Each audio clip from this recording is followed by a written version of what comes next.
My name is Jean Bolte, and I am a painter here. Sometimes I'm a supervisor. I came to this more in terms of wanting to make things and wanting to make costumes and models and miniature. Visual effects for me was not actually on my radar. I started out in the theater, and I actually think that's a very good place to be, to learn the sort of skills that one needs to learn in visual effects, even though now we are doing so much of it computer generated. I went from working in the theater to, I was in London at the time, and there were films being made there, and they were looking really hard for people to do things like costumes and props and wigs and makeup. And I did feel very drawn to prosthetic makeup and the things that Dick Smith and Rick Baker were doing. And I mean, that stuff on the screen to me was just magic. And I wanted to be able to, that's the kind of thing that drew me in the most to movies. And then I will never forget, I was in London and I went to see The Abyss. And I saw that waterworm on the screen with the face, and she puts her finger in there, and I was like, ILM can do anything. That actually kind of, in some ways, was more profound for me than Star Wars. My first job at ILM was in the model shop, and this goes back about 30 years.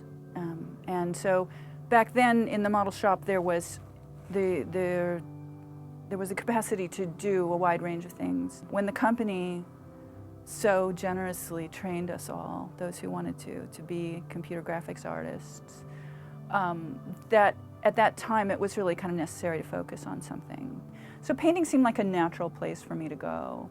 And of course, nowadays people have, a lot of strings to their bow and they will do more than one thing, but painting became kind of my corner, that's where I feel the most comfortable. It used to be, it was just unnerving to go to the stage because the stage-hands were all up on, elevated platforms, and they would just taunt any woman who came out on the set. You just had to put up with it because this is before Anita Hill. There was no recourse for this. You just had to toughen up and get out there and get your work done. When I came to ILM, I was stunned.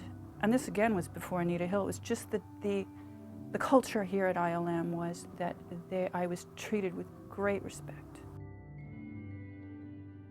One thing I love to do is to go into the schools, which I have done some, and talk to those classrooms. And I always look out for the women, the girls. Are they sitting in the back? Are they not raising their hands? You still see that happening. Or girls feel the need to kind of dumb down. I hate seeing that. I'm hoping that's starting to disappear. Warren Buffett said the most important thing you can teach your kids is public speaking, and I have 2 daughters, and I really, really try to encourage them to speak and to just, never feel that it's better to hold back. And I think, that's just something culturally we need to do. I do have a word of advice. When I started this 30 years ago, well, even earlier, when I first started doing this, there was just a few people in this one building who were doing computer graphics. So I think it's very, very important if you want to be in the visual effects business to not be reliant on anything except what you can create with your own hands. Knowing software is great, but if you're dependent on that, it's not going to serve you well. I think you should draw, you should paint, you should sculpt, you should make your own little films. Get it in your hands so that if the industry goes through another complete transformation that we can't even conceive of, because believe me, nobody could conceive of computer graphics when I started out. Just make sure that you have all that talent, that you can do those things without needing anything else.